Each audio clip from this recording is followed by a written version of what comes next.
If you've been watching the weather around the world, you'll notice that something has drastically changed. The changes aren't subtle anymore. Longer heat waves, stronger storms, and winters that don't feel like they used to. Everyone points to CO2, and humans are definitely part of it.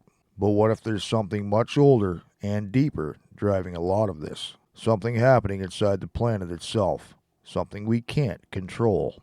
This is my theory and what I think is going on.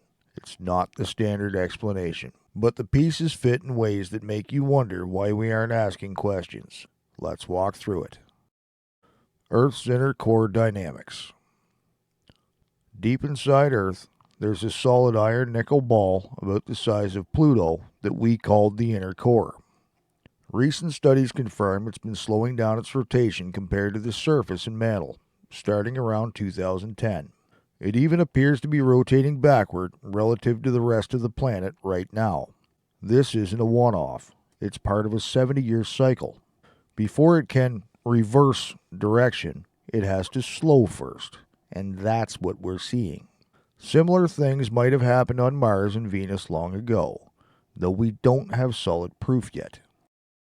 The Planet X connection, a mimic pole. This core weirdness doesn't stop at Earth. Out in the far reaches of our solar system, astronomers have spotted strange poles on distant icy bodies in the Kuiper Belt. Objects clustering in ways that scream some massive influence is hurting them. The popular theory? A hidden Planet 9, sometimes called Planet X, a Neptune-sized world lurking 400 to 800 times farther from the Sun than Earth, tugging on these rocks with its gravity. But what if it's not a new planet at all? What if it's changes in planetary cores, like slowdowns and reversals, triggering shifts in gravity and electromagnetism that ripple outward? These could suddenly pull or perturb outer objects in ways that mimic a hidden world's gravity. No unseen planet needed. Just the inner workings of the ones we already have, amplified over cosmic timescales. It's a fresh angle on the mystery, and with new telescopes like Vera Rubin coming online, we might soon test if these internal dynamics explain the quirks better than Planet 9. Core-crust coupling and the lag. Here's where it gets interesting. The core and the crust aren't rigidly locked together. Think of it like a bearing. The inner ring, the core, slows or changes direction suddenly, but the outer ring, crust and surface, keeps going for a while, slowing more gradually before it catches up. That temporary lag or mismatch could create stresses and disruptions that ripple through the whole system, winds, oceans, and weather patterns. Magnetic pole drift, the smoking gun. Look at the magnetic North Pole. It used to sit over the Arctic Ocean. Now it's drifting towards Siberia, moving at about 55 kilometers a year, though it's slowed a bit recently. The South Magnetic Pole is drifting more slowly, but both are shifting. This drift is driven by swirling flows in the liquid outer core. As the poles move, the entire magnetic shield, the magnetosphere, shifts with them. Shielding, cosmic rays, and land versus ocean.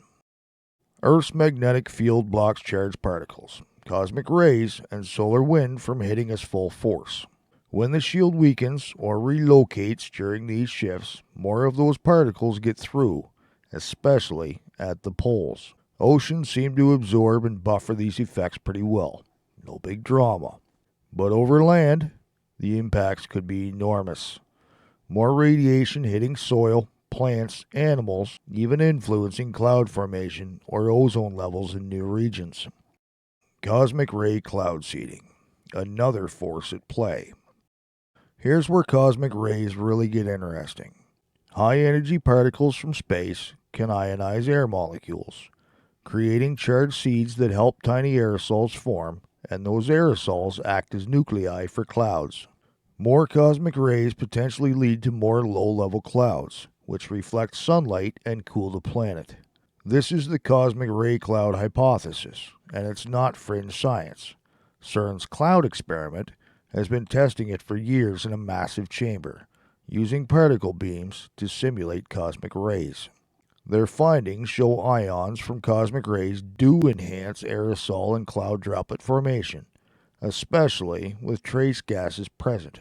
If pole drifts let more rays through in new areas, it could suddenly shift cloud patterns, jet streams, and precipitation. Yet another natural force influencing climate that we can't switch off or regulate.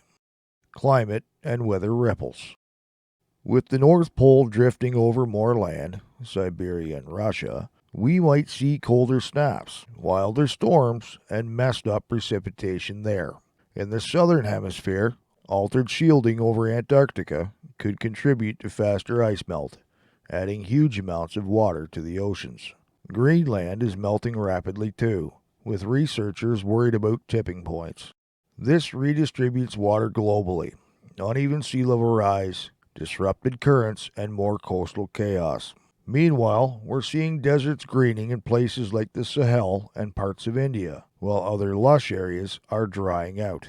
Cosmic rays and internal heat shifts might play a role here beyond just CO2. The bigger picture. To put it all together, the core slowdown, followed by lag with the crust, leads to a shifting magnetic shield, to more cosmic rays in new places, to altered cloud seeding and weather, to ice melt and vegetation flips. We're talking about forces on a planetary scale, far beyond what humans can control. Yes, we're adding greenhouse gases, and that's making things worse. But the extremes we're seeing, intense storms and these bizarre climate zone swaps, CO2 alone doesn't fully explain the speed and scale. The open questions. So here are the big ones scientists could tackle. Is there a real difference in cosmic ray effects over land versus ocean during pole shifts? Could the core mantle momentum transfer create short-term stresses big enough to influence weather?